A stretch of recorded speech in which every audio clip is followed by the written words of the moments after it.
Welcome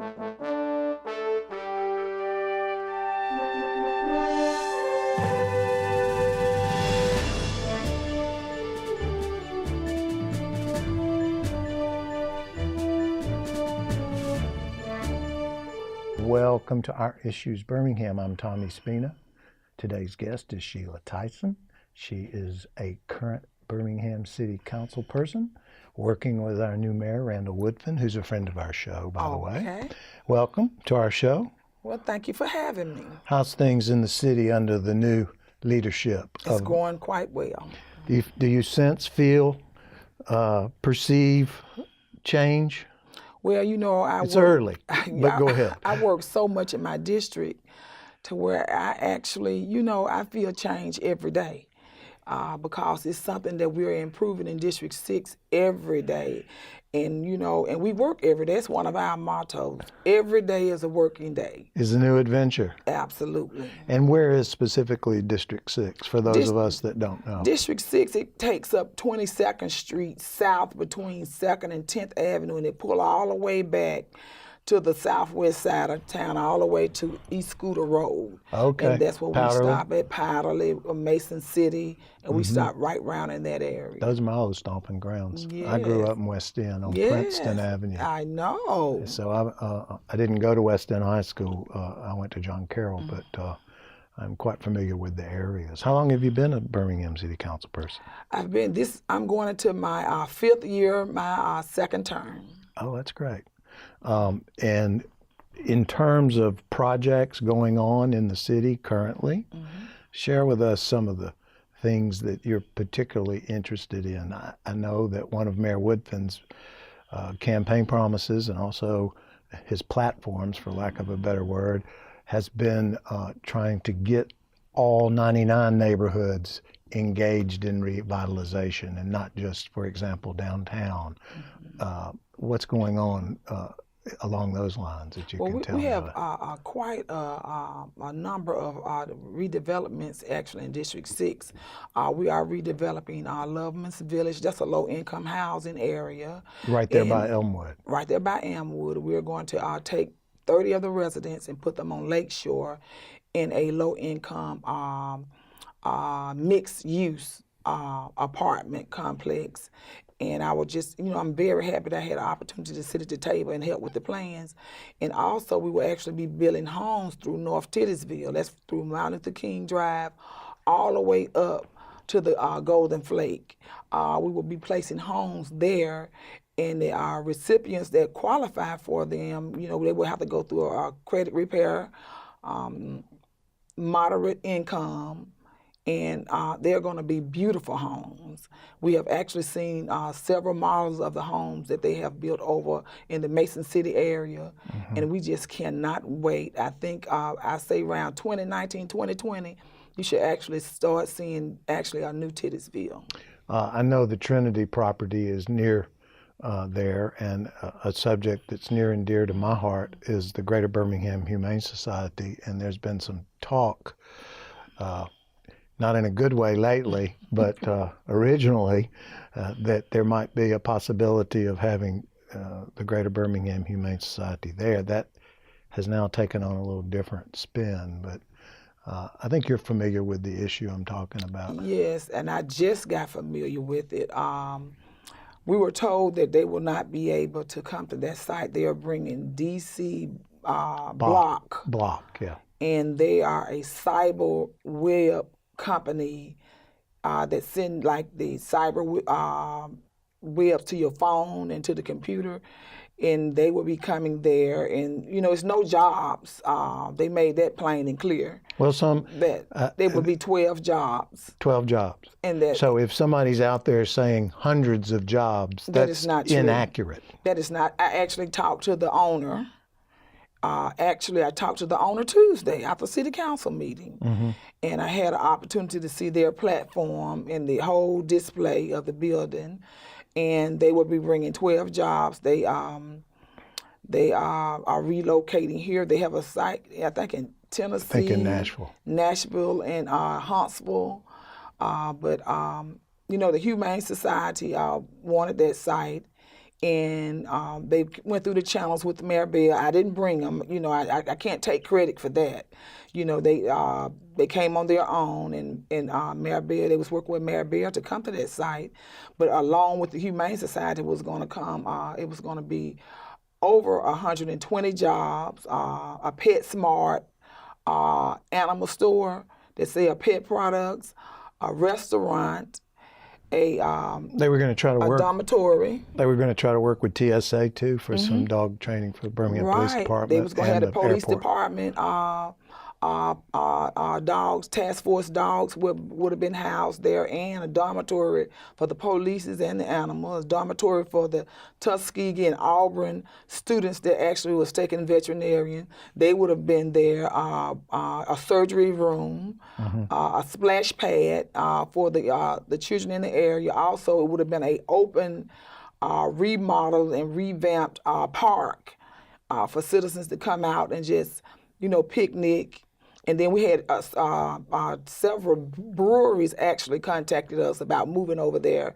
Also, an amphitheater with a bridge going across to the railroad park. But we're going with the blocks. Yes, but Apparently. I think that was the county. Yeah. That was the county had everything to do with that. That actually didn't have anything to do with the city of Birmingham. We'll get into that in our next segment. Okay. So I have a question about the Lovemans project because I drove those roads so often, and my parents are buried at Elmwood, so I visit there quite often. Is it the plan to tear down Lovemans Village or just refurbish Lovemans Village, or a combination of both? It's actually coming down. Wow. They're coming down, and they're coming back with a more up-to-date and more modern, usable plan for families. You know, and it would be more on a townhouse condominium like type there is style, downtown. like downtown. It would actually be a workforce development center there. It would be a daycare there. Also, it would be a park and rec center actually on site. So the good thing about this site is that they will give you an opportunity to actually go to college. You can get a 2-year degree or a 4-year degree. You will have that opportunity to have workforce training on site, and they will find you a job. That's great. So the goal for the Housing Authority now is just a whole new outlook. They are trying to move people out of the Housing Authority. They're not trying to keep them in, so that they're giving them a 5-year plan to where they can exit and actually purchase a home on the vacant property that have been cleared through land banking, and they can become homeowners. Yeah, we're going to talk some more about that and some other entities that are affected by something like that when we come back from break. Okay. This is Our Issues Birmingham. My guest is Sheila Tyson with Birmingham City Council. We'll be right back.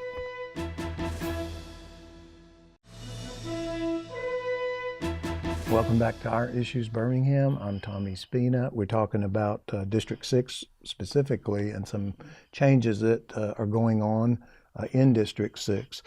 So one of the complaints I hear is that trying to permit, for example, for home builders is incredibly difficult in the city of Birmingham, or at least more difficult than it is in surrounding cities. Right. Are we making some efforts to try to fix that from the home builder's perspective? Yes, the Mayor Wolfenham came in and streamlined that process, and so now you have more people actually wants to come to Birmingham and build. We're trying to become more user friendly. Absolutely, you know, more open for business type city.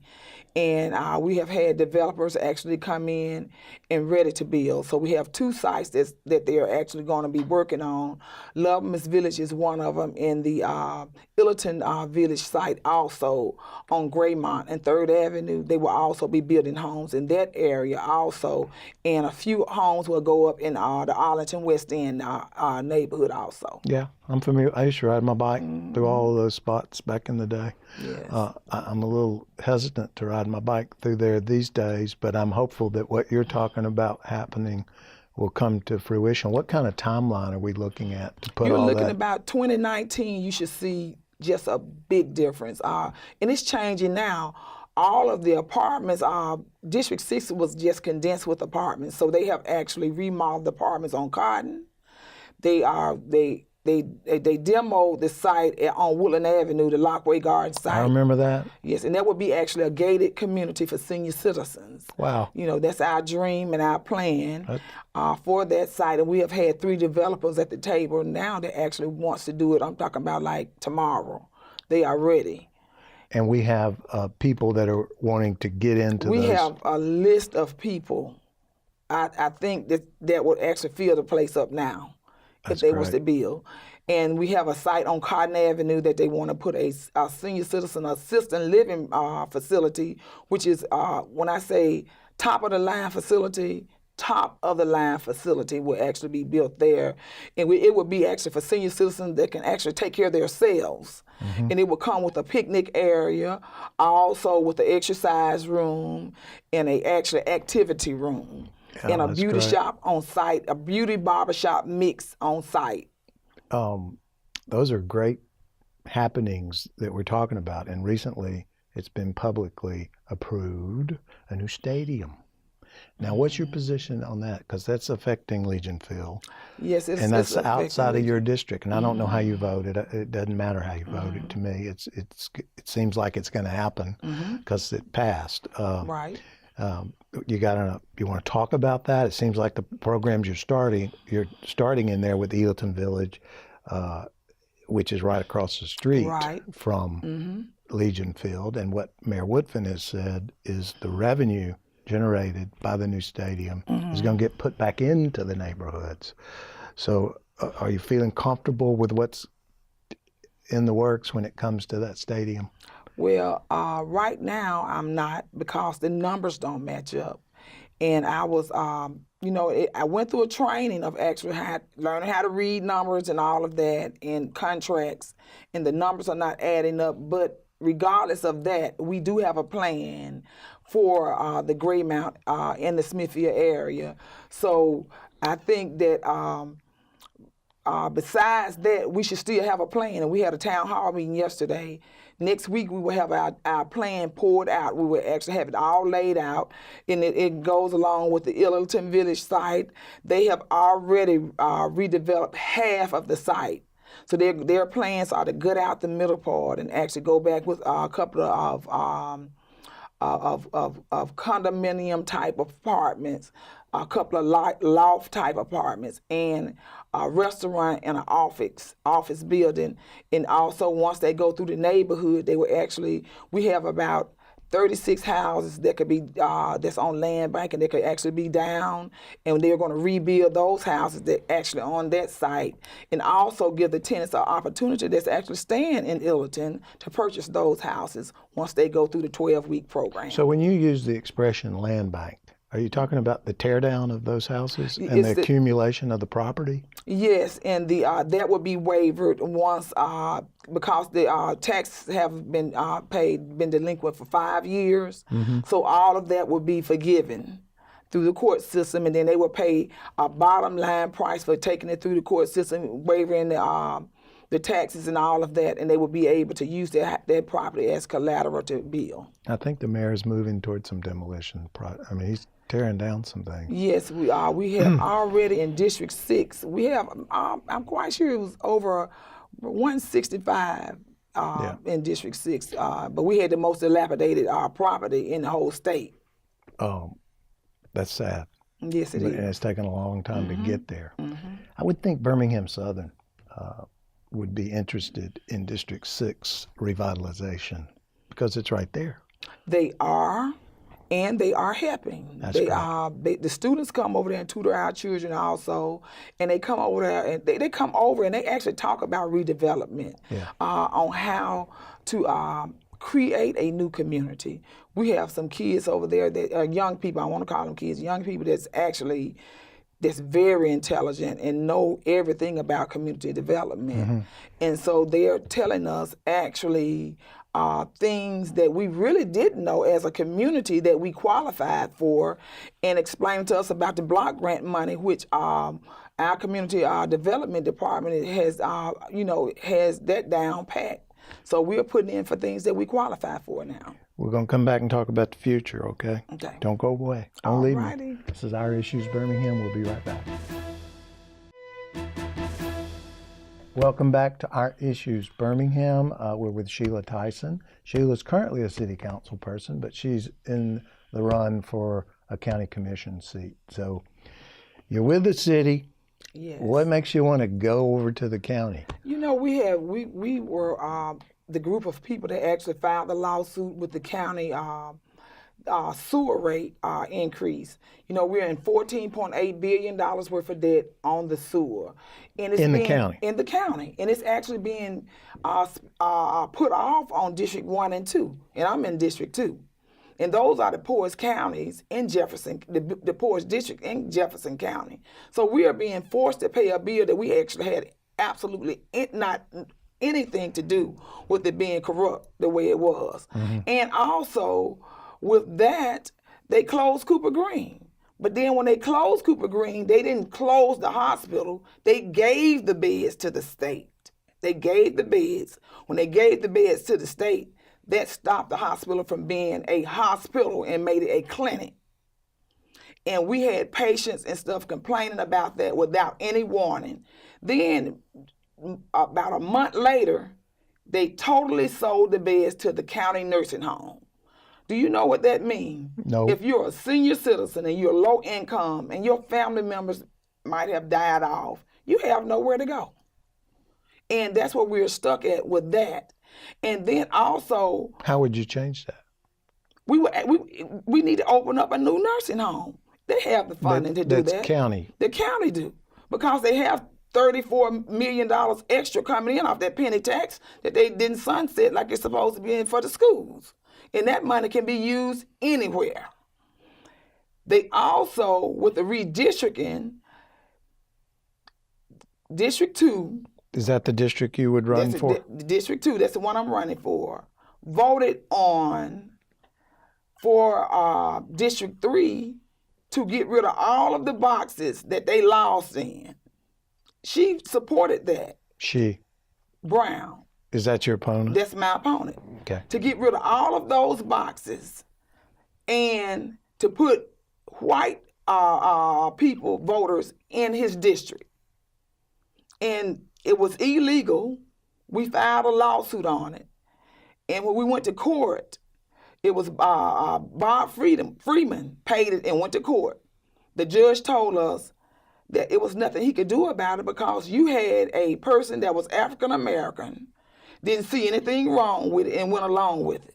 Mm-hmm. And that was the county commission that's in District 2 seat now. Mm-hmm. So that right there, that killed us off right there. So you see the health care issue as the big issue. It's a huge issue in the sewer rates.